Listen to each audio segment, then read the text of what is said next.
रही है कि कांग्रेस के घोषणा पत्र में खतरनाक एजेंडा छिपा है, जिसके जवाब में राहुल गांधी ने कांग्रेस सरकार आने पर देश में आर्थिक सर्वे का बड़ा दावा किया है। लेकिन अब राहुल के राजनीतिक गुरु कहे जाने वाले सैम पित्रोदा ने अमेरिका में बैठकर ऐसा बयान दे दिया है जिस पर अब बवाल मच गया है। देखिए रिपोर्ट। माताओं बहनों, ये आपका मंगलसूत्र भी बचने नहीं देंगे। 55 सालों के लिए कांग्रेस की सरकार रही है, किसी ने आपसे सोना छीना, आपके मंगलसूत्र छीने। There is an inheritance tax.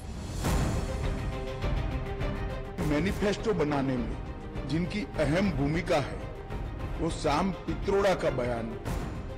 Manifesto आपको अच्छा लगा?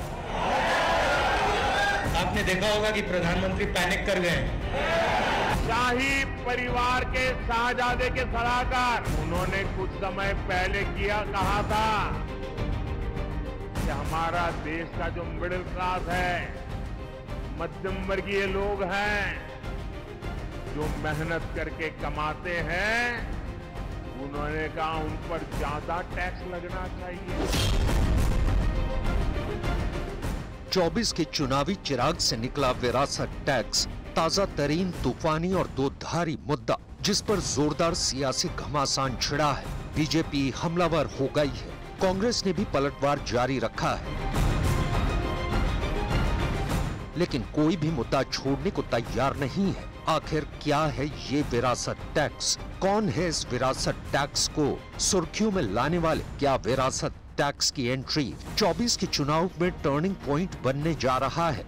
इसे जाने और समझे उससे पहले विरासत टैक्स का बखान सुनिए। कांग्रेस के ओवरसीज चेयरमैन सैम पित्रोदा क्या कह रहे हैं, समझिए। There is an inheritance tax. So if, let's say, one has $100 million worth of wealth, and when he dies, he can only transfer probably 45% to his children. विरासत टैक्स की वकालत BJP के लिए बिन मांगी मुराद बन गई, क्योंकि प्रधानमंत्री नरेंद्र मोदी कांग्रेस घोषणा पत्र पर पिछले कई दिनों से निशाना साध रहे थे। राजस्थान के बांसवाड़ा रैली से ही पीएम मोदी ने कांग्रेस के इरादे पर सवाल दागने शुरू कर दिए थे, और जैसे ही पित्रोदा ने विरासत टैक्स पर बयान दिया, मोदी ने मोर्चा संभाल लिया।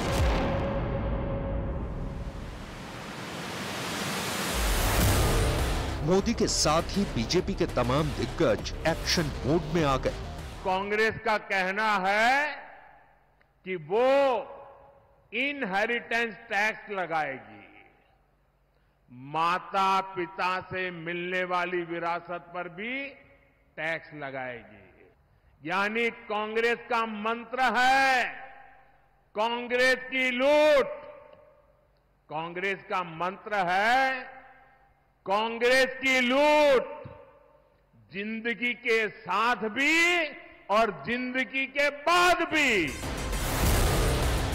जब बात संपत्ति की हो, सोने चांदी की हो, मंगलसूत्र की हो, तो भारतीयों के इससे सेंटिमेंट जुड़ते हैं।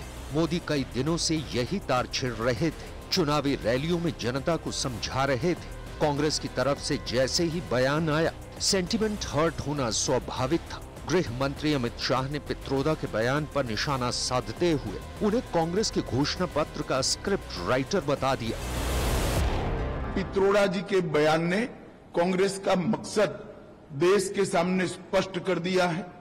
वो देश के जनता की निजी संपत्ति का सर्वे कर निजी संपत्ति को सरकारी खजाने में डालकर, जो उन्होंने यूपीए के शासन में तय की थी प्रायोरिटी, कि देश के संसाधन पर सबसे पहला अधिकार माइनॉरिटी और उसमें भी मुस्लिम लोगों का है, उस प्रकार से इसका बंटवारा करना चाहती है। वहीं सैम पित्रोदा के बयान पर बवाल मचा तो कांग्रेस ने इससे पल्ला झाड़ लिया। कांग्रेस अध्यक्ष मल्लिकार्जुन खड़गे ने खुद को मामले से अनजान बताया। हालांकि कांग्रेस के ही उदित राज सैम पित्रोदा के समर्थन में है।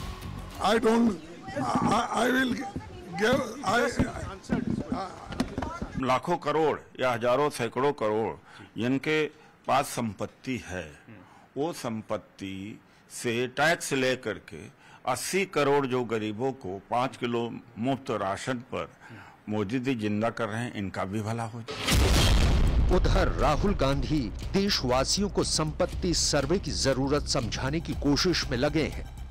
आप ये मत सोचिए कि जाति जनगणना सिर्फ कास्ट सर्वे है। वो जाति का सर्वे है, मगर उसमें हम इकोनॉमिक और इंस्टीट्यूशनल सर्वे भी जोड़ेंगे। कांग्रेस संपत्ति सर्वे कराने के बाद क्या विरासत टैक्स लगाएगी? पित्रोदा ने जिस अमेरिका को उदाहरण देकर टैक्स की बात कही, वहां क्या नियम है?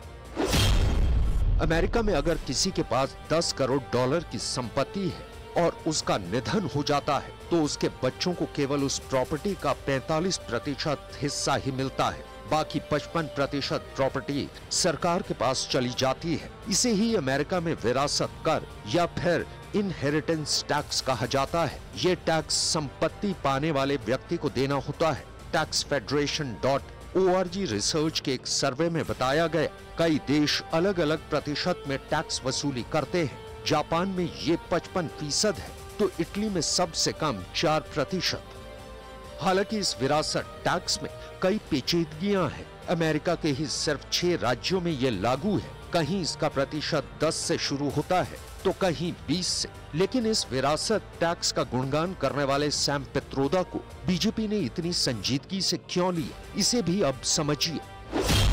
सैम पित्रोदा का पूरा नाम सत्यनारायण गंगाराम पित्रोदा है। सैम पित्रोदा का जन्म 4 मई 1942 को ओडिशा के तितलागढ़ में हुआ था। 80 के दशक में भारत की दूरसंचार और प्रौद्योगिकी क्रांति की नींव रखने का श्रेय पित्रोदा को दिया जाता है। कांग्रेस सरकार के बुलावे पर साल 1984 में वो भारत आए और दूरसंचार नीति को नई दिशा दी। पूर्व प्रधानमंत्री राजीव गांधी के करीबी सैम पित्रोदा भारत के दूरसंचार आयोग के संस्थापक अध्यक्ष रहे हैं। साल 2017 में राहुल गांधी के कांग्रेस अध्यक्ष बनने के बाद सैम पित्रोदा को इंडियन ओवरसीज कांग्रेस का अध्यक्ष बनाया गया। राजीव गांधी के परम मित्र और राहुल गांधी के भरोसेमंद सैम पित्रोदा विवादित बयानों के चलते कई दफा सुर्खियों में रहे हैं। हालांकि इस बार उन्हें विरासत टैक्स की चर्चा पर सफाई भी देनी पड़ी है, लेकिन लगता नहीं बीजेपी इस मुद्दे को आसानी से ठंडा पड़ने देगी, क्योंकि ये नरेंद्र मोदी की बनाई पिच है जिस पर कांग्रेस बुरी तरह से घिर गई है।